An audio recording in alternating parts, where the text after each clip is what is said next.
Hello friends, good morning and welcome to my channel. কেমন আছো তোমরা সবাই? আশা করছি সবাই ভালো আছো, আমরাও ভালো আছি। আজ হচ্ছে শুক্রবার। আমি শুক্রবারের ভিডিওটা শেয়ার করব যে আমি সকাল 5:30 থেকে 2টো পর্যন্ত কি করে থাকি।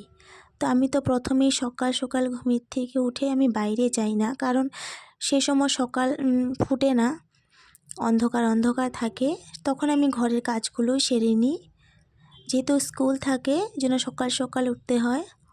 তারপর ঘরের কাজগুলো সেরে ঘর তো ঝাড়টা দিয়ে মুছে তারপর কাপড় ভিজিয়ে বাইরে চলে যাই, গিয়ে উঠান টুঠান ঝাড় দিয়ে তারপর স্নান টান করে আসি। তো দেখতে থাকো ভিডিওটা, আশা করছি ভালো লাগবে। আর ভালো লাগলে অবশ্যই লাইক করে দিও একটা করে, আর কমেন্ট করেও জানিও। আর যারা আমার চ্যানেলটাকে এখনও পর্যন্ত সাবস্ক্রাইব করোনি তারা প্লিজ সাবস্ক্রাইব করে দিও, আর যারা সাবস্ক্রাইব করে দিয়েছো তাদেরকে অসংখ্য অসংখ্য ধন্যবাদ। আমি স্নান দান করে এসে সিঁদুর টিঁদুর পরে তারপর চলে যাব ঠাকুর ঘরে, কারণ ঠাকুর পুজো দিয়েই আমি রান্নাঘরে যাই। এখন মা আছে তার জন্য নয়, আমি সব সময় এইরকমই, সকালে আমি স্নান দান করে ফেলি, তারপর সংসারে কাজকর্ম শুরু করি।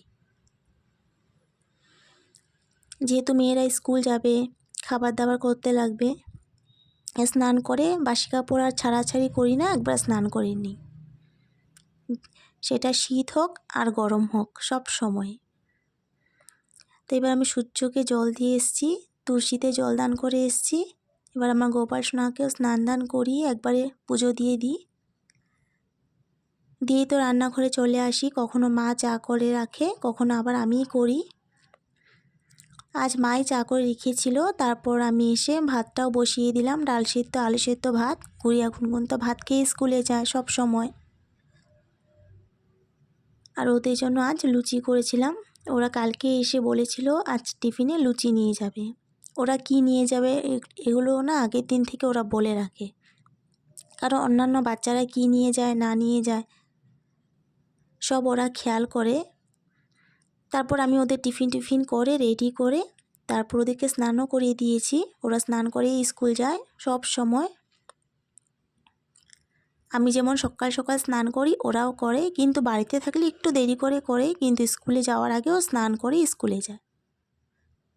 তারপর তো স্কুলে যাওয়ার আগে ওদেরকে আমি সব ড্রেসও পরিয়ে দিই, চুল টুল বেঁধে দিই, ওটা ওরা এখনও করতে পারে না।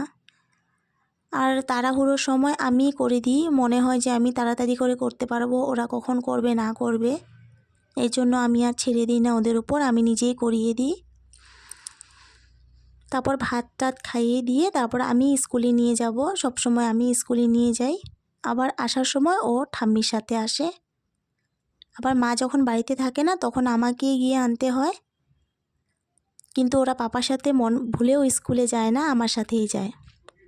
তারপর তো আমি এসে অনেক কাজবাজ করেছি, করে তারপর বাইরে আজ ভাতটা বসিয়েছি। শীতকাল যেহেতু, আর আমরা গল্প করছি, মাও ছিল, জেঠিমা ছিল, বানরের কথাই বলছিলাম। মা বলছে এদিকে যাচ্ছে ওদিকে যাচ্ছে বানর, আর কি বলো তো, সাহস করে মা আছে বলেই আমি করছি, না হলে তো করতামই না। আর আমি ঘরে ডাল বসিয়ে গেছি, যেহেতু শুক্রবার আজ নিরামিষ, মুগ ডাল বসিয়ে গেছি, এদিকে ভাতও বসিয়ে দিয়েছিলাম। মা ছিল, মাও দেখাশোনা করছিল। তারপর আজ তো জল এসছে সাপ্লাইয়ে, আমার আর চিন্তা নেই, হাতের কাছে জল পেয়েছি, যেহেতু ধুয়েই যাব। তারপর আজ অনেক মশলা গুঁড়ো করব, কারণ শুক্রবার আজ যদি করে না রাখি অন্য দিন আর পেঁয়াজ টিয়াজ রান্না হয় তখন আর সেই সব করতে ইচ্ছে করে না, এই জন্য শুক্রবার দিন দেখে আমি মশলার গুঁড়ো করে রাখি। তো এদিকে ডালটা মা ফোড়ন দিয়েছিল, আমি যেহেতু ঘরে ছিলাম মা ফোড়ন দিয়ে দিয়েছে, তারপর আমি নিয়ে এসেছি। তারপর এদিকে আমাদের বাঁধাকপির ঘন্টটাও বসিয়ে দিয়েছে, আমি গিয়ে আবার নাড়াচাড়া করছি, মা ওদিকে ছিল কোনো কাজে। তারপর তো আছেই, আবার আজ ধনে গুঁড়ো করবো, কারণ অন্যদিন তো করবই না বলেই দিলাম, আজ করে রাখছি। তারপর আমরা আবার স্কুলেও গিয়েছিলাম, আমি আর গুড়িয়া গুনগুনের পাপ্পা একটা দরকারের জন্য গিয়েছিলাম। ওখান থেকে এসে দেখি মা বাঁধাকপি ঘন্ট বসিয়ে দিয়েছি, আমি এসে নামালাম।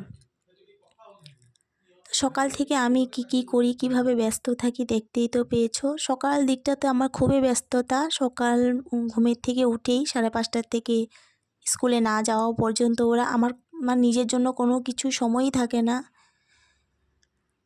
তারপর ওদেরকে স্কুলে দিয়ে এসে সে যতই কাজ থাকুক না কেন, আমি যেভাবেই হোক আমি করি আস্তে ধীরে বা তাড়াতাড়ি যেভাবেই হোক করি, কিন্তু স্কুলে যাওয়ার আগ মুহূর্তটা নিজের মধ্যে থাকি না আমি। তারপর আমি রান্নাবান্নাগুলো সব গুছিয়ে মুছে টুছে রেখে দিলাম। মশলাগুলো গুঁড়ো করে একদম কৌটোতে ভরে আবার কৌটোগুলো মুছে রাখি, কারণ আমি এই কৌটোগুলো যখন মশলা শেষ হয় তখনই ধুয়ে দিই, এমন নয় যে খালি করে ধুই। আর আমার ধোয়াধায়ি কাজ অনেক বেশি, তোমরা দেখতেই পাবে।